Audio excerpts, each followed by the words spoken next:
Hi friends, Shri మహావిష్ణువు ధరించిన దశావతారాల గురించి అందరికీ తెలిసిందే. అయితే శివుడు కూడా భిన్న సందర్భాలలో ప్రధానమైన 10 అవతారాలను ధరించాడు. ఒక్కో అవతార సమయంలో శక్తి కూడా ఒక్కొక్క పేరుతో ఆయన భారీగా అవతరించింది. ఈ అవతారాల గురించి ప్రతిరోజు ఉదయం మరణం చేసుకున్న భక్తులకు శివుడు శివాని సర్వశుభాలను చేకూరుస్తారని తెలియజేస్తుంది ఈ కథ సందర్భం. ఇది శివ మహాపురాణంలోని శతరుద్ర సంహిత 17వ అధ్యాయంలో ఉన్న విషయం. శివభక్తులు తమ ధర్మాలను పాటిస్తూ శివదశ అవతారాల విశేషాలను చదివిన విశేష సుఖాలు లభిస్తాయి. శివుడి 10 అవతారాలలో మొదటిది మహాకాలవతారం. ఈ అవతారంలో శక్తి మహాకాళిగా ఉండి తనను సేవించిన భక్తులను అనుగ్రహిస్తుంది. మహాకాలుడు ముక్తిని కల్పిస్తాడు. శివుడు రెండో అవతారం తార్. ఈ అవతార సమయంలో శక్తి తార అనే పేరున ఆ స్వామిని అనుసరించి ఉంటుంది. ఇద్దరు తమ సేవకులను ముక్తులను ప్రసాదిస్తారు. మూడో అవతారం బాలభువనేశుడు. ఈ అవతారంలో శివుడు ఇల్లాలు పార్వతి బాలభువనేశ్వరి అనే పేరున ఆయనను అనుసరించి ఉంటుంది. అప్పుడు ఆ తల్లి తన భక్తులకు సుఖాలను ప్రసాదిస్తుంటుంది. శివుడి నాలుగో అవతారం పేరు షోడశి విద్యేశుడు. ఈ అవతారంలో పార్వతి శ్రీ విద్యాదేవిగా ఉంటుంది. ఈ దేవతల ఆరాధనతో భక్తులకు ముక్తి సుఖాలు లభిస్తాయి.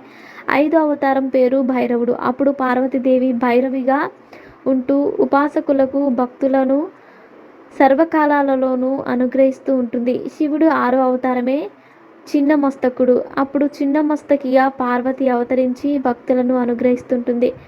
ధూమవంతుడు అనేది శివుడి 7వ అవతారం.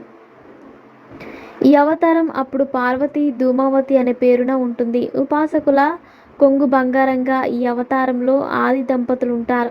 శివుడు 8వ అవతారం పేరు బగలముఖుడు. అప్పుడు ఆ తల్లి బగలముఖి మహానంద అనే పేర్లతో ఉంటుంది. 9వ అవతారం పేరు మాతంగుడు. ఈ అవతారంలో పార్వతీదేవి మాతంగిగా ఉంటుంది. కమలుడు అనే పేరున్న అవతారం శంభుడి 10వ అవతారం. అప్పుడు పార్వతి కమల అనే పేరున ఉండి భక్తులను రక్షిస్తూ ఉంటుంది. ఈ 10 అవతారాలు తమను ఆరాధించే భక్తులను వెన్నంటి ఉంటూ ఎంతో మేలును చేకూరుస్తుంటాయి.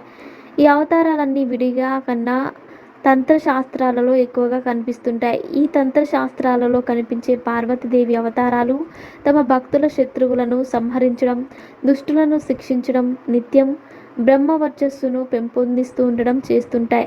మహాకాలాది శివదశ అవతారాలు శక్తితో కూడి ఉండి భక్తులను ఆదుకోవడం విశేషం.